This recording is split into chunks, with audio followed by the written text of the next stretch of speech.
Hello बच्चों, EMC में आपका स्वागत है।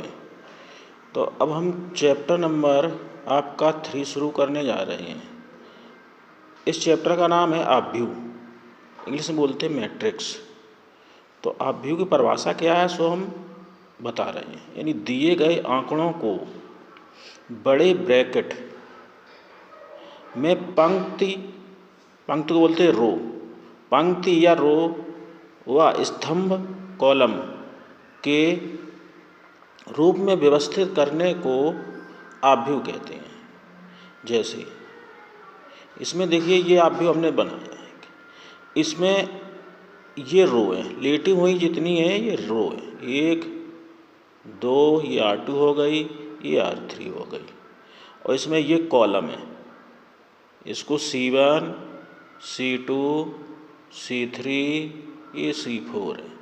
तो इसका मतलब इसमें पंक्तियाँ कितनी हैं यानी रो कितनी है, ये है 3, R1 R2 R3।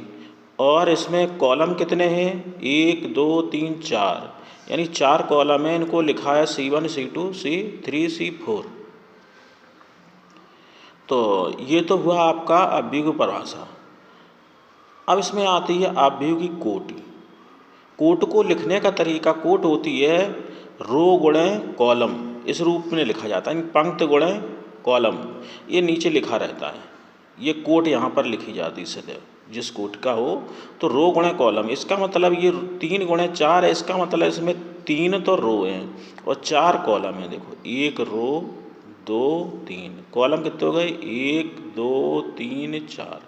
तो इसकी यही कोट हो जाती है 3 गुणे 4, इसकी कोटि है, यानी पंक्ति गुणे कॉलम।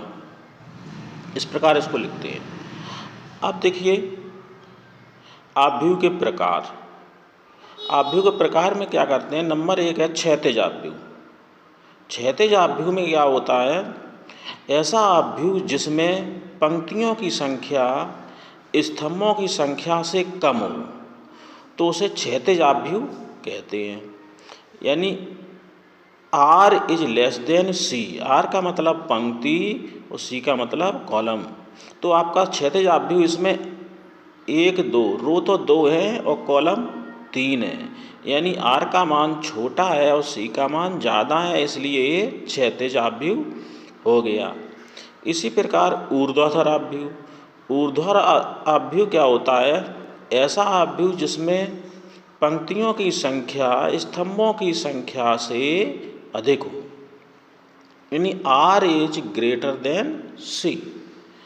तो जैसे एक एग्जाम्पल दे रहे हैं, ABC, ये एक कॉलम है, दूसरा LMN, ये दूसरा कॉलम है। रो कितनी है, 1 2 3।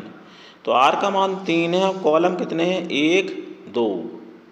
तो यहाँ पर कॉलम है 2, इसका मतलब R का मान ज़्यादा है, इसलिए ये आव्यूह ऊर्ध्वाधर आव्यूह हो गया।